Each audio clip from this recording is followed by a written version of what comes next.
Welcome to the Somewhat Creative Show, the podcast where we explore the ideas, tools, and people shaping the creative world. I'm Rocky Tilney, here with my fellow pixel pusher and co-host, Clark Miller. Pixel pusher. Hey, Clark. How's it going? Hey, it's good. Today on the show, we're going to talk about Figma. They're going IPO. That's exciting. What does that mean for Adobe now that they had the failed coup attempt at acquiring Figma? And what's going on with SEO, AEO, GEO? And can we just go back to making cool stuff and hope Google likes it? Later on, we're going to be joined by Rai-mon Nemar Barnes. He's CEO and visioneer at Consciously, a Brooklyn-based agency, helping purpose-driven companies grow without losing their soul. I love it. Let's jump in, Clark. Do it. Well, this has been a busy week, Rocky. Let me tell you. Busy couple weeks. As we were just trying to figure out my audio and visual components for this show, I've been doing nothing but that for the last couple of weeks, trying to get into live streaming for the information. And that got off to a rocky start. No pun intended. Well, have you learned a lot about AV? Oh my God, I could tell you more than I ever thought I would know about like virtual audio signals and like connecting. I could connect Zoom to OBS, which is the open broadcasting system, software that you can use. Like it's nice to be back in just like one component, and you and I just talk to each other, and we're not trying to like connect a bunch of different resources and do fancy graphics on the fly, and it's a lot. That's the cool thing about technology, though, when you're doing like engineering stuff like that. Like there is a set procedure, and there's like you can get it done, right? Mm. With creative, it's a little different. Sometimes you don't know what the end result is going to be of the effort. I like sometimes just doing things like that, where you're just trying to figure out something from a technical standpoint, and then you finally get it working. This is true. Kind of nice because there is like a solution. It's kind of like math. It's like, it's nice when there is, there is an answer. You may not know what the answer is. You may not know how to figure out the math problem, but like at the end of the day, you know that there is an answer to this math problem. You just got to figure out how to get there. Whereas, you're right. Like creativity is a lot more like philosophy or something. Like there's no right answer. Right. Right. In there in a million different ways. That's true. So, we learned Figma is going IPO this week, which is crazy. So I think, was it over a year ago when Adobe was attempting to acquire them, and that failed. And now they're on their own and they're having their own IPO. And I was thinking about this too, like how many, they introduced a ton of new features, drawing features, illustration features, animation, slides, prompt injections and stuff like that. How is it going to affect Adobe and Adobe users? Because I just thought about this. I am using Adobe stuff a little bit less lately, and I'm doing more stuff in Figma, more prototyping, more UX UI in there. And I'm just wondering what that's going to look like in the long term for Adobe. I mean, the competitors to Adobe on the creative landscape has changed so much in the past 2 years. You've got Figma coming at them from the, web UX angle, and even somewhat from a, Illustrator vector program style, because you can do a lot of things in there. And then you have Canva, who's coming at them from the like lower end, the amateurs kind of coming up from. So like, I feel like Figma is a program for professionals, for people that are really doing this day to day. It's not an easy program to just pick up. So they've got that pressure on one side of them, and then they have the Canva pressure from the other. And then, just two very up and coming upstart, like it's always this way, right? The industries are always disrupted by these newer companies. And it'll be interesting to see if Adobe can hang on. I thought it was a good move for them to attempt to buy Figma and bring it in to their suite, especially after their launch of XD and no one loving it. But I did love it, actually. Did you love XD? I never loved XD. Well, I didn't adopt Figma right away, and XD was part of the Creative Suite. And I thought it was really great because the feature set was limited. So it really forced you to focus on the UX UI True. experience, and it had some good stuff in there, and they just sort of didn't develop it any further. I think Mhm. because they knew they were attempting They to were trying to acquire get Figma that they sort of yeah, stalled it. Now that proves to probably have been a mistake. They should have, made a yeah. full-fledged competitor to Figma, really. Well, and we're also covering them pretty heavily right now with the IPO at the information, and there's a Mhm. lot of interesting stuff coming about their financials, and like everything becomes unveiled when you go through an IPO, right? So Right. it's interesting to Disclosures. see what they've told investors in the long term have been their numbers and what they're now kind of coming out with. And because Figma is a program you can use for free, unlike a Yeah. lot of the more feature rich Adobe programs. Like I don't think there is a free version of most of them. There's entry level like No, yeah, Adobe Express, I elements. think you can Yeah, get for Adobe free Express or may still be free.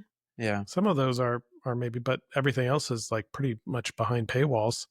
So it'd be right. interesting to see how this changes that as well. Like, is Adobe going to have to come out with more free versions of their products to compete? I don't know. Maybe. Yeah, one of the things I'm not a fan of with Figma, I love Figma, the tool. I Yep. don't love Tell me their what you hate. billing and user management.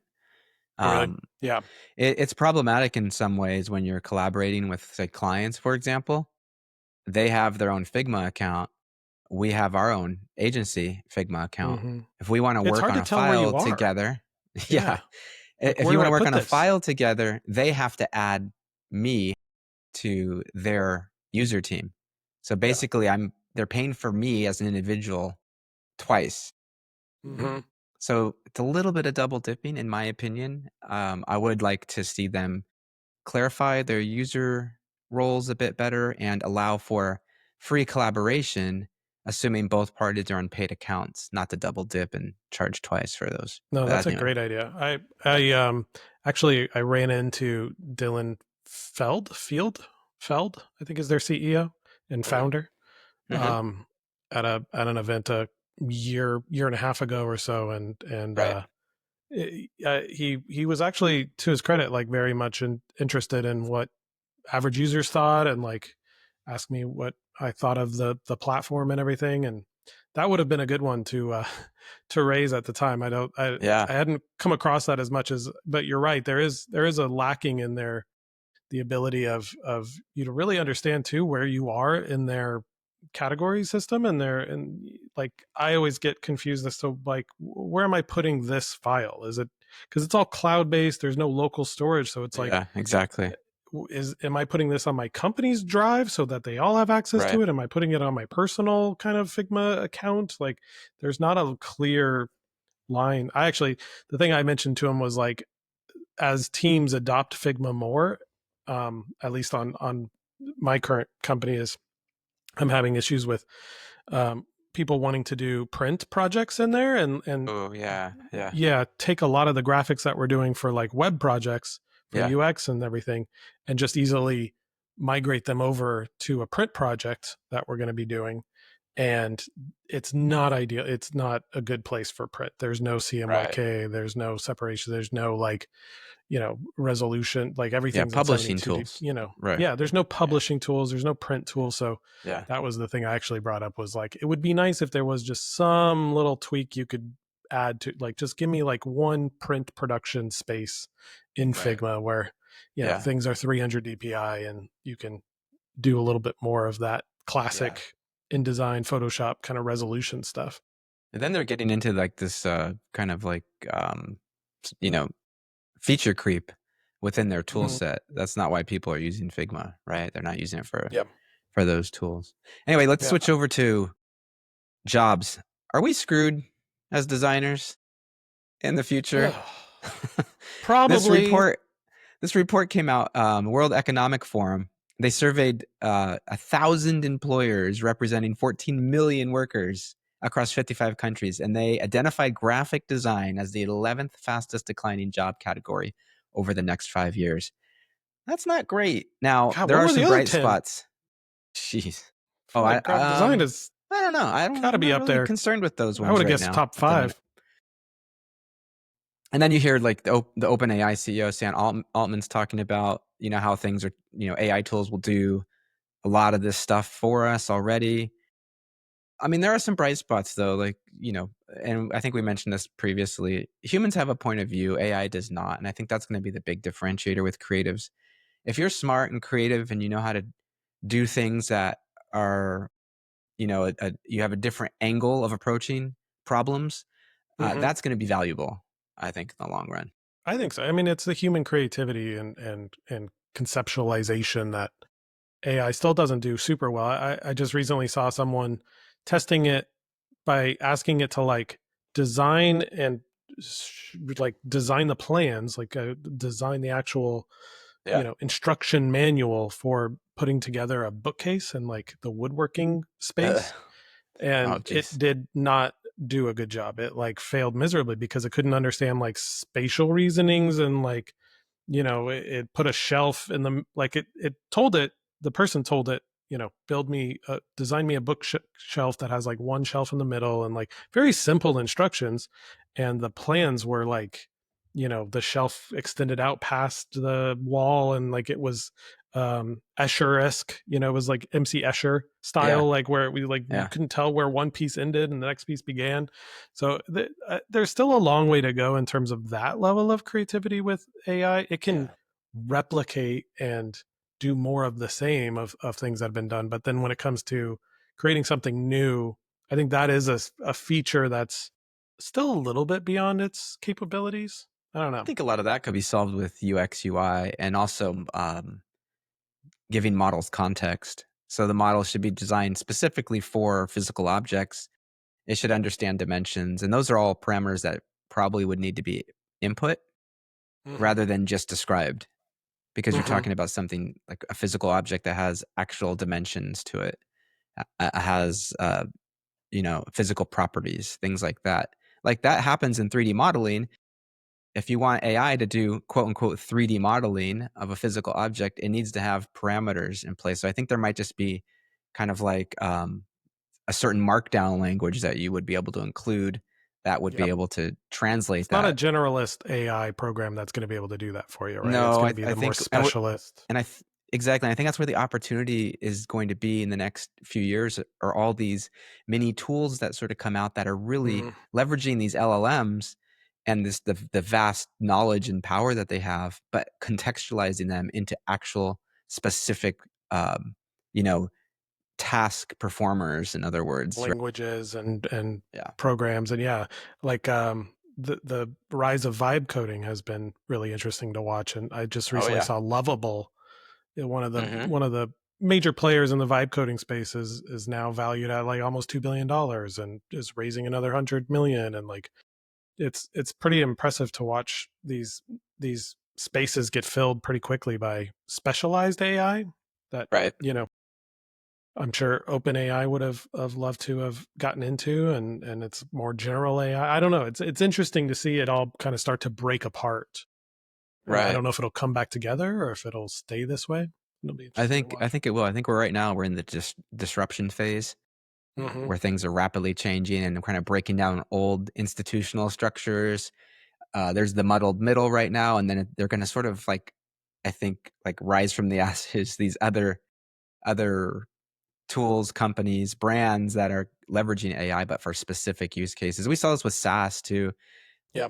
SaaS projects like we have Asana and Monday and Notion, and they all sort of do this like specific planning sort of tools and everything. So we see this like huge fragmentation of that, and all these different offerings, they have different approaches to it. I think the same is going to happen probably with AI tools.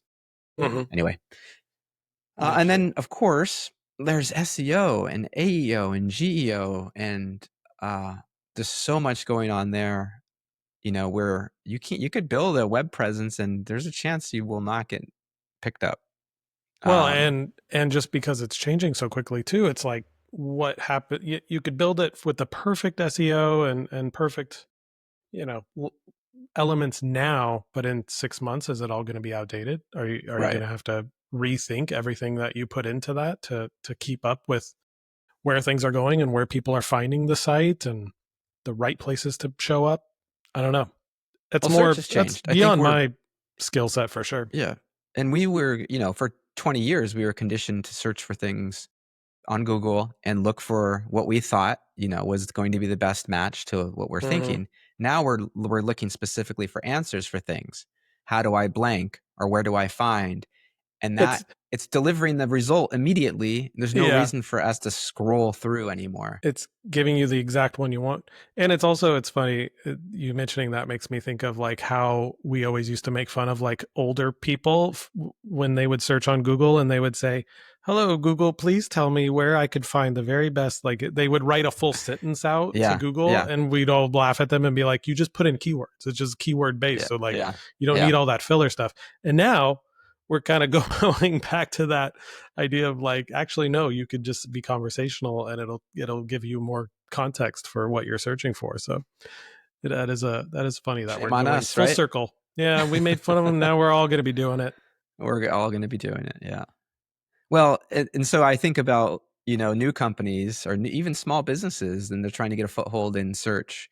You have local search, obviously, which is still relevant because it's all map based and geolocation based. So that would still work in Google and still valuable.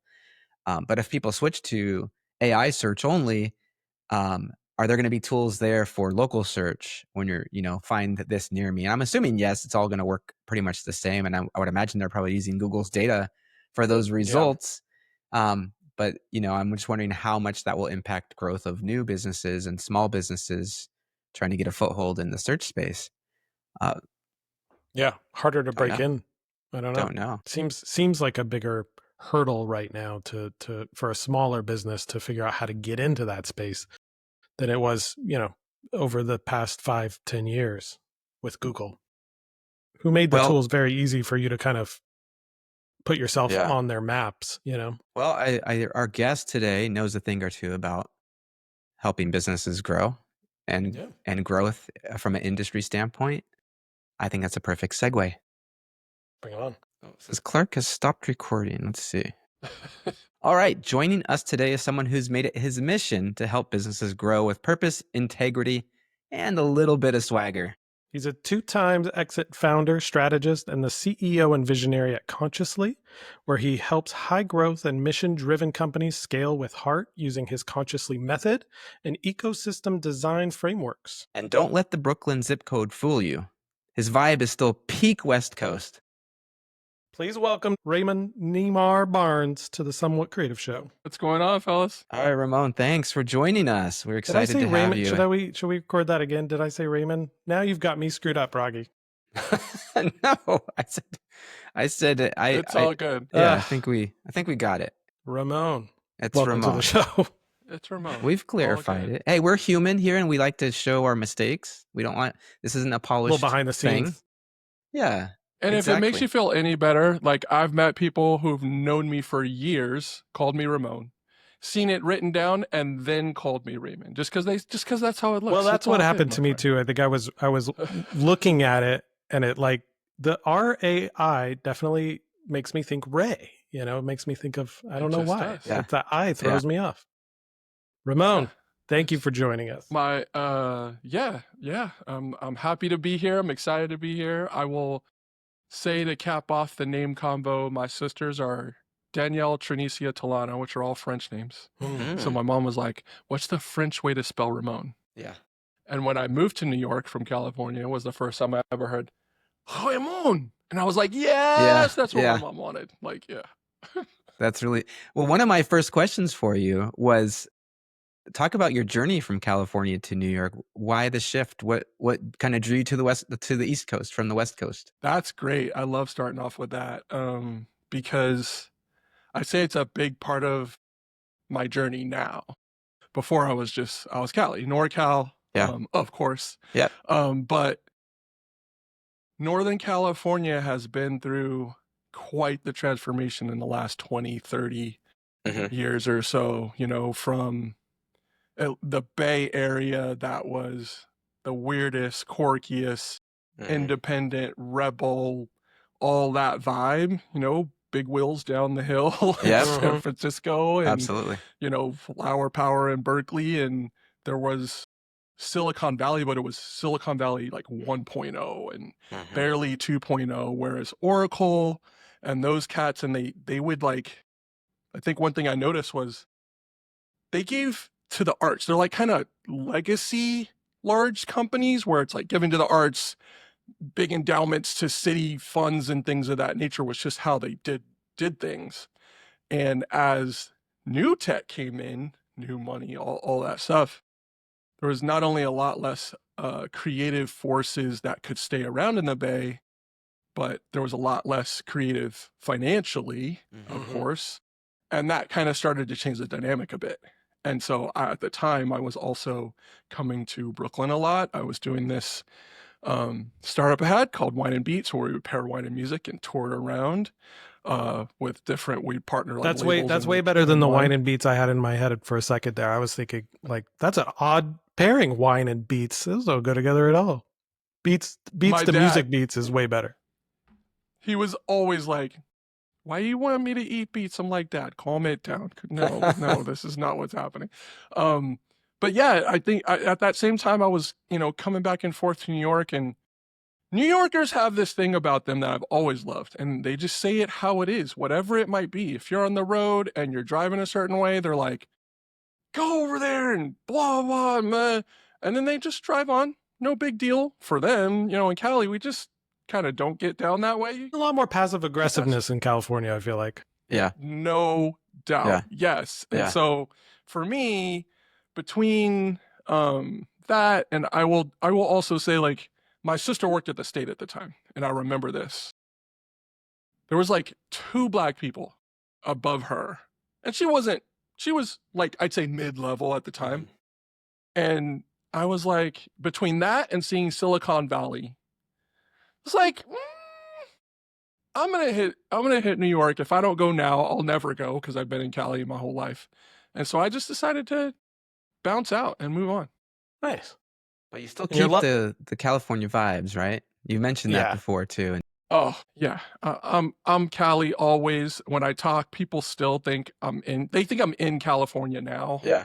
Just because of the way I talk, and California is in my heart. And honestly, that vibe is so much more valuable in New York than it is in California. Yeah. Really? Much more. Tell me a little bit more about that. Yeah. I know. What is the vibe in Brooklyn? Like, what is it these days? What drew you to it in the first place? Is it, I mean, you mentioned the way people in New York and Brooklyn kind of go about how they interact with people, but was the art scene just more kind of top of mind there? Was it just more kind of pushed? I would say for me, I had already exited one company. I was on my second, and I was really like, I want to learn all the things I need to know so I can just be as big or as good or as dope, great as I can be. And if you go to New York, you're going to learn all the things. They got to know it's New York, right? So I'm going to head to New York. There was definitely that piece of it. And then there was also the piece of just as I was going back and forth, New Yorkers are a lot of, they don't really care about who you are and all that kind of stuff. Like whether who you are is about your skin color, whether who you are is about your job, they kind of, because they've done it before. I feel like I always say, like, if a spaceship landed like in the middle of Manhattan and an alien got out and was like, I need a job, they'd be like, can you do the job? Like, they wouldn't ask about like technology or what planet. It's like, listen, can you do the thing or can you not do the thing? Yeah. We've seen people like you before. We don't care about your spaceship. Are you going to show up? Yeah. Are you going to show up? Yeah. And, that's just super appealing when you're looking for that next phase, that next thing to just come and know if you do the work in some way, shape, or form, you can probably figure it out. And New York just kind of forces that out of you. In Cali, you can slow down, you can think about it, and overthink it, let it sit and overthink it, let it marinate for too long. Yeah. That kind of vibe. But New York forces you to act. And because it forces you to act, you don't really have time to do all that. Like, the real you almost kind of gets forced out because you can't think about it too much. That's really interesting. Very cool. All right. Have you ever accidentally used hella in a meeting? Many times. Probably not no accidental, on purpose. Yeah, it's just something you have to deal with. I'm gonna say word, I'm gonna say hella, and probably a bunch of other things. Depending on the client, I can definitely curse quite a bit That's That's great. if awesome. they let me. Yeah. Well, I want to get into kind of what you're doing now. I was fascinated, especially by, I mean, we could touch on so many things, but I was especially looking at one of your latest kind of insights. And one thing you're working on is identifying, like, going away from the traditional branding personas and looking at this idea of it being more of an ecosystem. On your side, I noticed there was this great idea of it, the traditional route being more of this iceberg where you're only seeing the tip of the iceberg, right? Yes, I'm so glad you asked about that one. It's like, I would say, just very core to not only the company, but just who I am and how I came up. And there's so many different things, as I mentioned, being part of a wine and music company, right? It's like there's always these things kind of hidden below the surface. But I will say, when it started was I was in the room. I was marketing director at a company. I won't say which one. I'll let them slide on that one. We're in the company, or we're in the room, and we're trying to think of we're deep in go to market, and it was just like, okay, this is for this audience, and it's happened to be moms, and it was Latin moms came up. Just a lot of Latin moms were a part of the current product Mhm. cohort and whatnot, and they were just going on. Everyone in the room, all men in the room, were going on about, well, her name's this, and she shops here, and this purse, and blah, blah, blah. And I'm looking around going, none of you know any Latin women, I don't think. Mhm. None of you are Latin women. I'm not a Latin woman. We haven't talked to any. We don't have any real clue. And Mhm. it was probably the first time I seriously said, oh, this isn't even like their fault or my fault. This is like the idea of persona, because we're just doing an exercise in Yeah. the end, right? So it wasn't necessarily about them. It was about the entire process, because in the end, I was the person who had gone out and found out, like, this was real. I'd gone to some mom groups and talked to them and figured out mom groups don't want ads. They don't want to be talked to and advertised to, all this stuff. Mhm. And from that, it was, after they started saying, oh, we should talk to Latin women, it was like, well, this is never going to work, number one. But number two, whatever we just came up with, they're also just so much more than that. Whomever they are, I don't Yeah. even know who they Well, are, because but yeah, those brand persona kind of exercises just lean into a lot of stereotypes and don't really, factor in the full gamut of, like, who this person is, I feel like. yes, 100. And that the first time I got to use it professionally was actually right after the pandemic. It was like the year, it was after George Floyd too. So it was pandemic, it was George Floyd, and it was our clients. By the way, we do not do DEI work. I always say that because during the pandemic and right after George Floyd, we started getting hit up like we were a DEI company, and we're like, we still just do marketing, son. Like, that's all. But the gist of it was, like, they're looking for more though. They want to go further. They want to go Yeah. deeper. And I'd say, Clark, that is the essence. Is I think today's consumer, today's marketer, today's brand people, today's person, we just understand more. We can see it. We see everything from, like, the wonderfulness of, like, I feel like Michelle Obama is this wonderful, holistic, not just a first lady. She's like a person. She presents herself as a person, all the way Mhm. to Elon Musk is a full person, meltdowns and all the things that come with, right? Like, we can see now that we're all Yeah. nuanced. And before, just, you saw them, someone was on television, that was who they were. It wasn't even them, it was their character Right. you were Right. seeing, right? The Like, all this flat, stuff. And so, one-dimensional Mhm. cutout of a person. Yeah.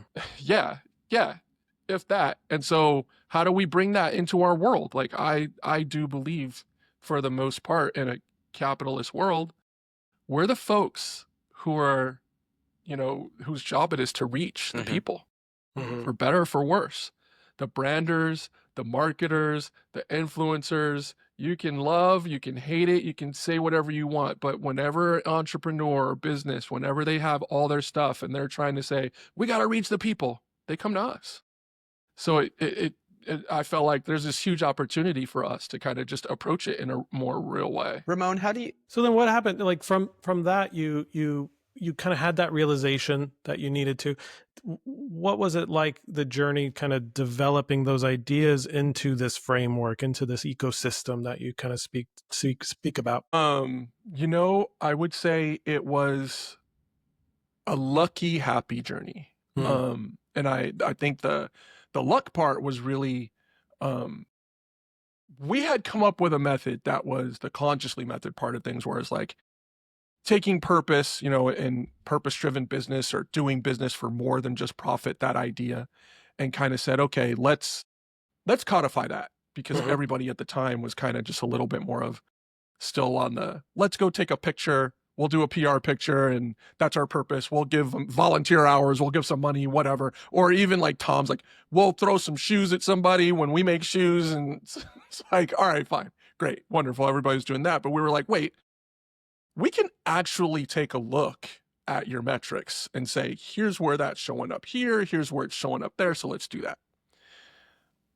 Once you start doing that, your clients start asking for more. And that was the lucky part, was because we were trying to codify these things, our clients were like, okay, so, you know, where does it show up then? And we were like, okay, well, in this segment, the metrics are like this. In this segment, the metrics are like that. In this segment, the metrics are like this. In this segment, and they're like, wait, we just have an audience. We're like, but you don't.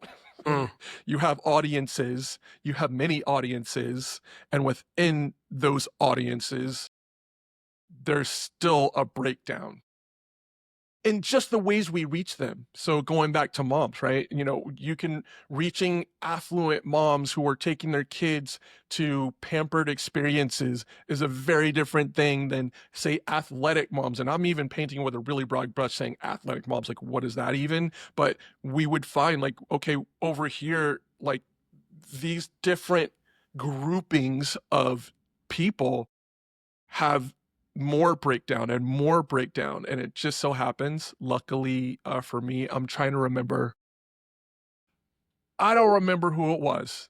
Took me to the botanical gardens.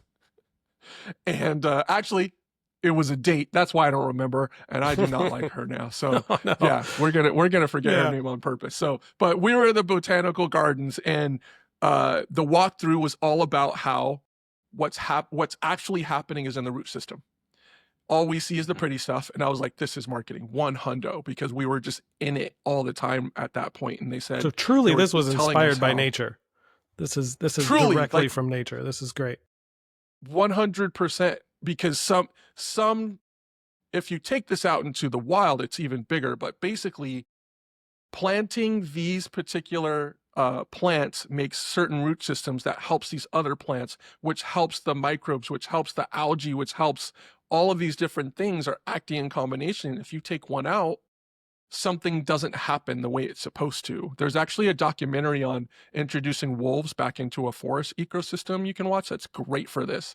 They introduced these wolves who were extinct in that area. I guess you can't say extinct in that area. They just weren't in that area anymore.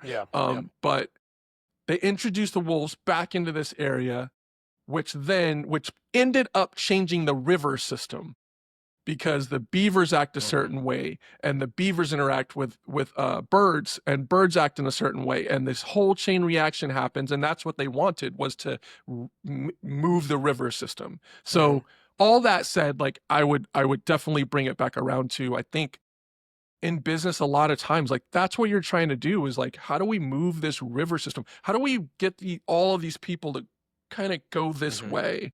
And instead of going out and trying to, let's go to the banks of the river and steer it that way. Like, that just doesn't go well, right? Let's it's like, no, you have to try to find your people. fox. Yeah. And you have I to try imagine, to find your wolf to introduce. I imagine that helps you identify, thinking of it in that way, most likely helps you identify small changes you can make that will have the biggest impact, right?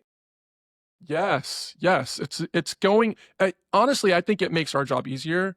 Like you can kind of go in and do a little bit less of I think the old school way is probably a little bit more akin to, and it's kind of old new school, but doing like social listening where you're just kind of listening for maybe it's a keyword or a trend or something like that. And it's a little bit more of the old school way, which was basically sales, right? And I'll say for me, this was actually taught to me by a lot of my old hip hop DJ friends, where it's like, you got to show up to this party.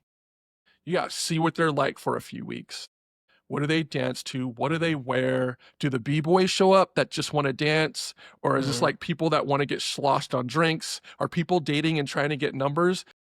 That's what's going to help you determine what to play. And once you get a sense, you'll know what to play. It's not even going to be a thing. And marketers are a lot that way. Like if you put us into, Coachella versus this very small, intimate setting, we're going to know how to manipulate the colors and the fonts and the tchotchkes and the things to make people react in a real way.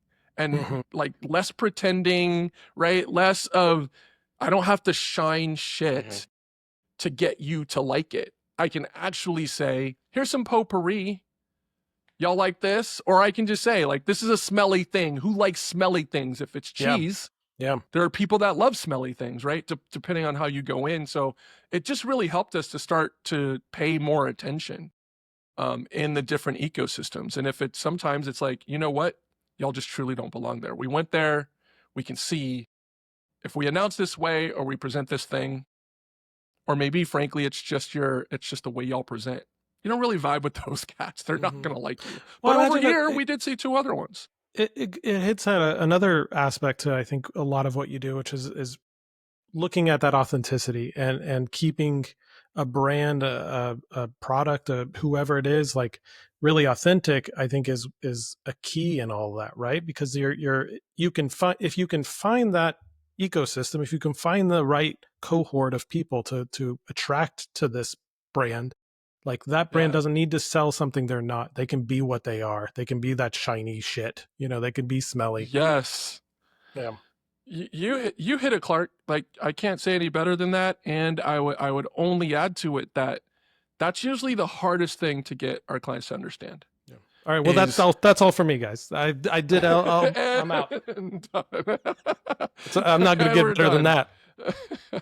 It is that. It's the hard, because it's easy to say, and when your checks are on the line, it's hard to like sit back and let that happen, saying like, listen, everybody's not going to like you, client A, everybody's not going to dig you. But if you just say who you are, and I will also say, like, I think coming out of the pandemic, but I think also coming out of the, blast everything you can ads wise, coming out of that era where you could blast and get the job done. It's hard to go, let's try to do that to the right people. But when we blast, let's understand it's going to turn some people off. It is what it is. You don't have to be everything to everyone. The examples are Pepsi and Coke and Nike and, these very, very large brands. And yes, even they have learned, like, they're going to turn some people off. But for the most part, I think the old school ethos is to make yourself blander and blander to appeal to more, or to turn less and less people off, right? It's not even to appeal to people, it's to turn less people off. And I think the goal is the opposite. Like, no, let's turn you up. Because frankly, you're spending tons of money bringing in poor MQLs and SQLs. Like, your qualified leads none of your leads are warm because you're bringing in everybody.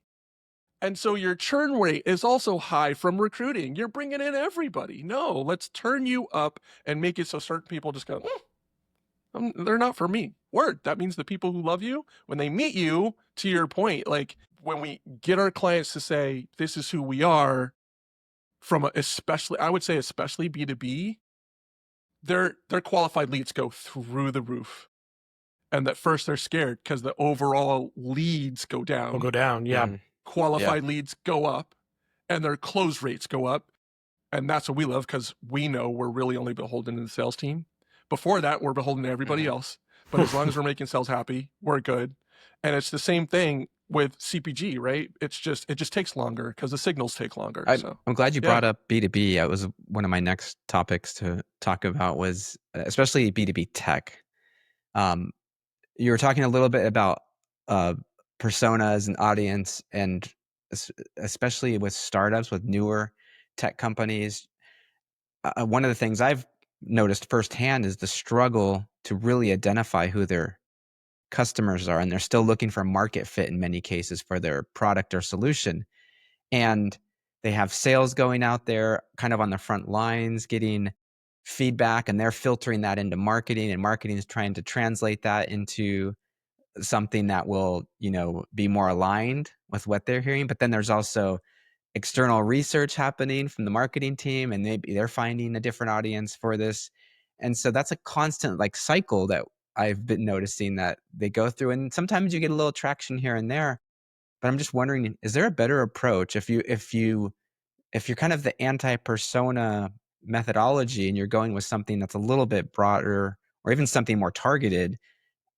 Where do you start? Where do you start putting that process in place, and how do you get all the sort of stakeholder groups on board with that process? I just want to call out really quickly on a side note. This is why I love talking to y'all. This is from day one. This is like fun, good stuff. Like this is the stuff.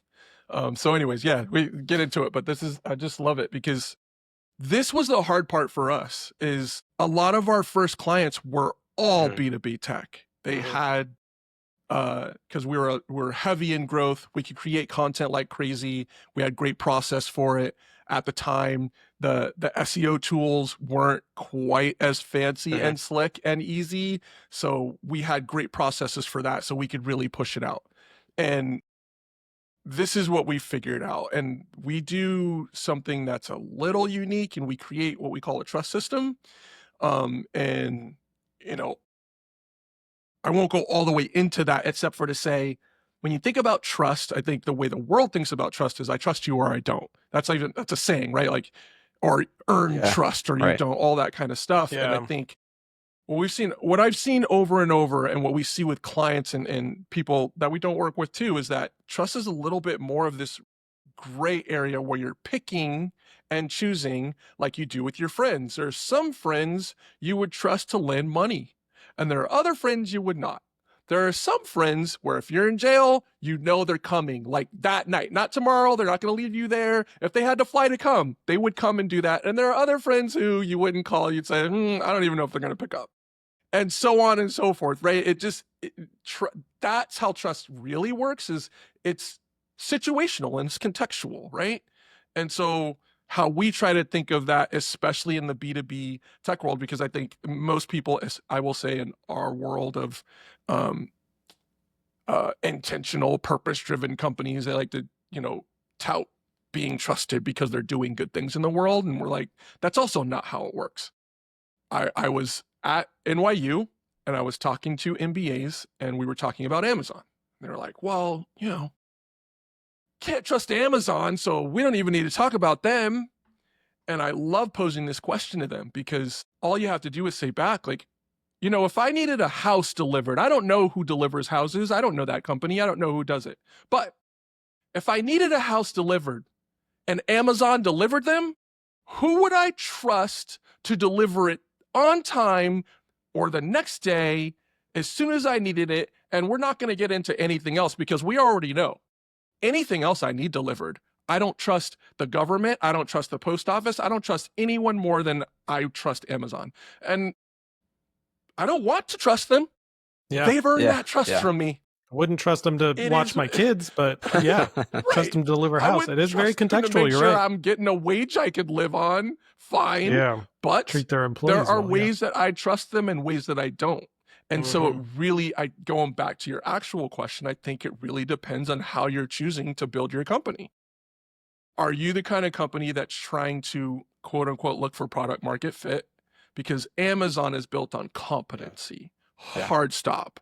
If they've made it so that whether or not you like them, and that with that competency they have, I don't care if you like me or not. Don't like me. Choose someone else and get it slower if that's what you want. But if you want this, and that's how most, I think, small companies tech companies especially, it's how they're approaching it, is they're going, what thing can we own and do? And it's like, well, if that's going to be your approach, you actually need all that startup money, because you're just you're throwing time and money and people and all these things at trying to figure out what you can sell, as Right. opposed to doing it the other way, which is a way we encourage, but whichever way you choose is up to you. We'll help you spend all that money if that's what you, at least try to do it in some amount of good, efficient way. But what I would say is, what can you deliver when you consider your team, your competency, your heart, and what you're really about? Because some things you just can't deliver consistency because maybe you don't have the heart for it, maybe you don't have the brain for it or the skill set for it. Maybe it cuts against like your team skill sets, and sometimes I think people try to hire for it, and it's like, yeah, but it's really doing that thing's not part of your culture. Like, y'all can't deliver. Creative is one of those things where it's like, creative isn't part of your culture. Y'all do corny stuff all the time. So anyways, I say that to say, like, if you can figure out something that you can deliver on consistently because it's part of your values, you got the skill set, you got the money to be able to do it, well, then all you have to do is actually keep doing that thing and keep moving around to the ecosystems. See where it resonates. Then scale, then try to grow it up, because now you know there are people who are going to find it. I mean, it's the world, right? Somebody's going to like your stuff. Aren't we the world where they were selling chia pets and a pet rock, and like, you can sell literally anything. For sure. This is true. For sure. Given the right audience. You know, quick sidebar on that, on So- Amazon again, going back to what you were talking about, trust. That's just a true story. The other day, my 16-year-old comes up to me and shows me something that he wanted to get, and it was from the TikTok shop, which I'm always like a little like sketch. That's sketch. Of course. And it was like 60% off in the TikTok shop. So he was like, this is a great deal, Dad. I think you can only get it here. I'm like, have you checked that on Amazon? And he's like, no, Amazon's not going to have this. I'm like, check it on Amazon. He checks it. Sure enough, it's on Amazon. Exact same price. It was only like 20% discounted. I'm like, TikTok shop is marking it up like 3x.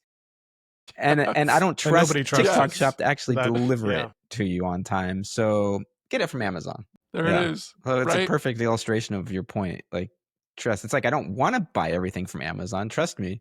But sometimes I just need it, and I need to know it's going to be here. So they've built that trust over time, and that consistency. I can't remember the last time I had something from Amazon not show up, to be honest. Yeah. And I mean, isn't that what everybody's looking for? Like, what thing can you say that you can deliver? I mean, you're building your own company, right? What thing can you say you deliver to your client, your customer, whomever, so often and so well that they question if you wouldn't do it that way?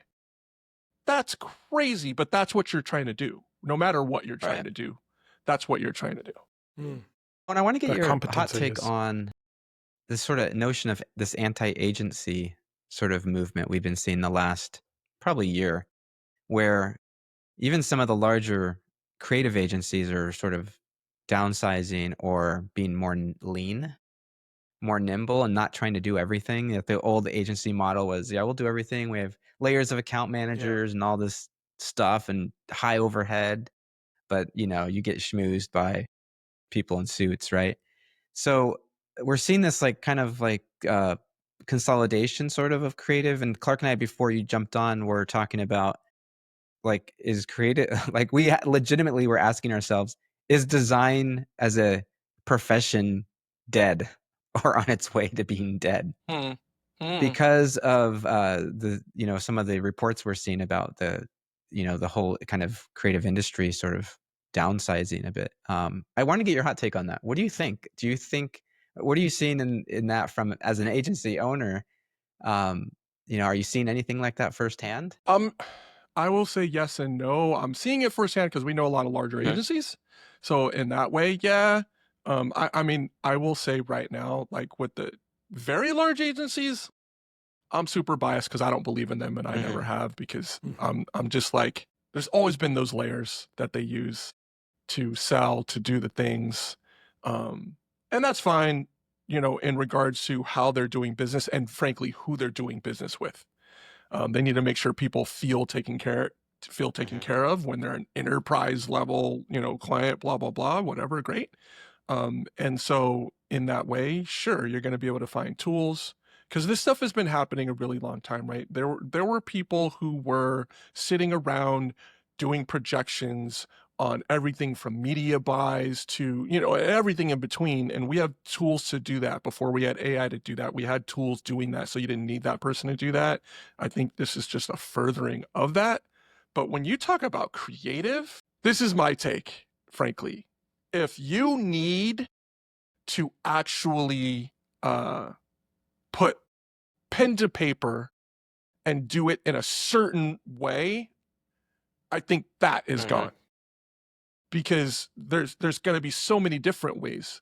However, if you're a true creative, you're going to be you're going to be saying, okay, how can we take whatever creative thing and go put it in the middle of Central Park, whether it's virtual or audio, or maybe it's a haptic thing where I walk by something and I get a haptic. That's the world we're in now. And it needs your creativity more than it ever has before, because those experiences need to be thoughtful, and they need to be more creative than they need to be functional. Right? They need to immerse you and make you feel a way, because that's still the goal. If I don't feel a way about the thing, I don't care about the thing. I want to know, but even when we are talking about the visuals, there is a such thing as at least so far, I don't know if that picture behind you was done or how it was done, but the way that the wings and the heads go under the other wing, and there's a certain amount of your body letting expression out of itself, whatever that means, whether it's with voice or with hand and pen to paper or whatever the tool is, that happens from a human being. And I think you can see that now in AI when you look at the really complex, you've seen like the paint, it's like flying all over inside of a box or doing something like that. And we can't do that. That is an expression from a computer that is very unique to, again, that tool. So I just kind of don't think of it that way. Like AI and tools are tools. Whoever can learn to use the tools the best and get the best expressions out of them is gonna be able to get the job. It's gonna be able to get the thing. And whether it's like a downsizing of creativity in agencies, I'd say maybe there should be some downsizing of creativity in agencies. Yeah. Like, everybody can't be a designer. Everyone who says they're a designer right now is not a designer. Because you're an artist doesn't mean you're a designer. Because you're an influencer doesn't mean you know what's hot. Like, stop it. I can't even get with how things have evolved in that way. Like, you have, as a DJ, someone who gets to tell me what music is hot when they don't have breadth and depth of musical catalogs. Like, I'm talking to you as a designer. This happened a few times.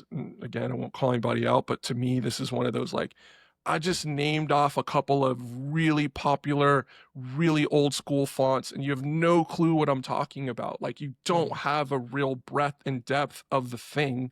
Like, I'm not talking about drawing and being an artist. That's a whole different skill set. Put your heart on the page or the thing and do it. Design's different. Yeah. Right? But Yeah. I'll add one more thing, because you can tell I've thought about this. Just now, a little I bit, don't want right? to drone on, but yes. Like I said, I want to drone on, but I think more importantly right now is the business person's morph into the creative. Yes. All Yeah. the business people right now are trying to figure out, how do I start my podcast? What do I say on LinkedIn?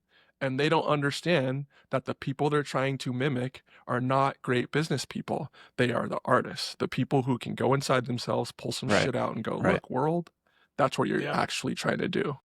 That all goes, I mean, can we go full circle and go all the way back to the authenticity conversation we were having earlier? Because that is all the way back to where we began, which is, if you're trying to, an AI tool, it can replicate anything. So there is no authenticity to it. There's no feeling. There's no. So I think what you're saying is true. It's like you can be a business person and have these tools at your disposal and just say what you want. But if it's not coming from that internal place, it's like it's not going to feel like yours. It's not going to feel like authentic to you. And yeah, I think that's probably the saving grace in a lot of ways of creatives and this industry is that if you do have something to say, you will be able to figure out how to say it, and somebody will pay you to say it, and to say it for them, or to pull that out of yourself to complement something they're doing, and there's a Yes. collaboration, and I do think like that's possibly the way forward in thinking about this industry. Yeah. So I I love mean, what you're. it's what you're doing, right? Where you two are on the Mm, mic together that makes something like, there's a lot of creative podcasts, to be frank. And when I was looking at yours, when we're doing this stuff, like people aren't necessarily coming at it in a more practical, everyday Yeah. kind of way. Like we can just talk. mm, Yeah. yeah.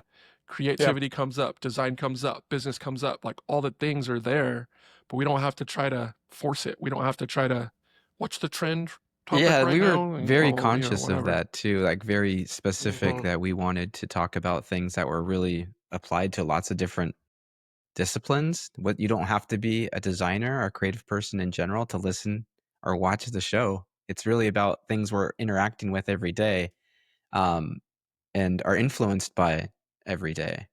Yeah. AI tends to be one of the things that comes up a lot because everybody's using it, right? And everyone thinks they know how to use it too, which is kind of funny. One of the Right. points I wanted to make Right. while you were talking, I was thinking about this was you mentioned like the business person using the AI tools to be creative, right? So are they going to really have the skill set to understand and manipulate a prompt to get exactly what they want? Or Hmm.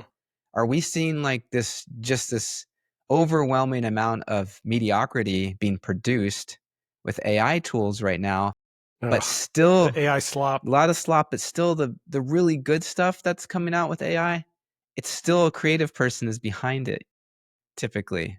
Like you're Mhm. not seeing just any Joe Schmo being able to produce really good stuff on their own or have a narrative. Like let's not forget it. These things need narratives to be effective, and you can't just be putting up Hmm. images and making a gallery of AI stuff, right? That would be a fascinating, Yes. like, that would be a fascinating research project is to look at the highest performing AI designs, artwork, whatever is Mhm. like doing well out there and getting attention. How much of that was from someone that had no background in that genre, that art, that they had no references? Like, I would bet money that the people that are that the artwork that is resonating, that is AI generated, that the short form videos, the pieces of art that we see popping up on Instagram or whatever, I would bet those are made by people that have that creative spark, that they have that Mhm. background already.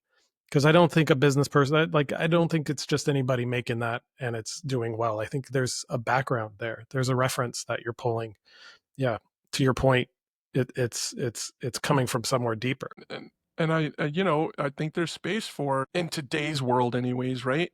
You can create something if you can pull, if you can learn how to pull from you. There's some niche, crazy niche audience Hmm. who wants that, whatever it might be, as long as you're not pretending still, like to Yeah. your point of just being able to pull out whatever. Because I'm wondering, like, if not too long from now, are we even going to have to write prompts? Is the AI going to be smart enough for me to say, AI, you've read my stuff, go into my Google Drive. When I get started, I'm going to link up my Google Drive or wherever all my stuff is, and say, all right, I need you to talk to me. Here's what I need. I need blank, blank, blank, blank, and blank.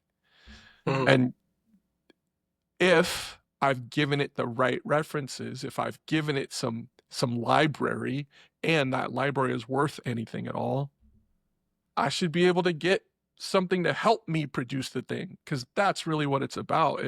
I remember my dad he was a painter, and I remember he used to talk about paintbrushes and how this new one came out and blah blah blah blah. And when I would get a paintbrush, he'd always say, it's only as good as what you got inside you, you know? It's like, how come when you grab it, it's because he's like, I know what I'm doing here. You know how long I've been struggling with these damn brushes? Yeah, I think same thing. In other words, right? if you're not good enough, the tool's not going to matter at that point, right? Mm-hmm. It's only when you reach a certain level where the Yes. tool starts to be a multiplier, in other words. That's a great analogy. Yes. Well, this has been super fascinating. I mean, there's so much more I would love to cover. I mean, Rocky, I think we should definitely make a point to have Rai-mon back on the show. But this has been really a fascinating conversation. Thank you so much for joining us. Absolutely. I do have a couple of rapid fire questions I want to throw your way before we finish up here. And these have to be quick. So you have to be sharp. You have to be ready to go on these. Ready? All right. All right. What design trend right now gives you the ick? AI slop. Slop. That was easy. All right. What's one buzzword you banned from every creative brief? Double click. Double click. Okay. I'm gonna double click on this. That's terrible. No. All right. And if your personal brand were a breakfast cereal, what would it be? Oh, Crunch Berries. Yes. Just the berries? Crunch like the berries. Oops All Berries, or no. The Captain Crunch and the Crunch Berries, like all of it, all together. That's a good one. Yes. Awesome. Those were great. Hey, you were ready. I did not, just so the audience knows, did not send him those questions ahead of time. Those were all ready. Right off the cuff. And Clark, do you have one of your famous questions for? Well, no, I mean, I feel like now our rapid fire questions should replace our inside. So I always like to end the show with one of the inside the actors studio questions, because I loved that show. I was such a big fan, and I kind of missed that. It's a great show. We don't have those conversations anymore. So I would ask, I always love this one. Like, if you weren't doing what you're doing, and if you couldn't be a DJ, because I feel like you're in both worlds. We already knew where he was going to go with that one. I'm cutting you off right at the start. If you couldn't do either, can't of those have any things, Technique 1200s. So okay, all right, noted.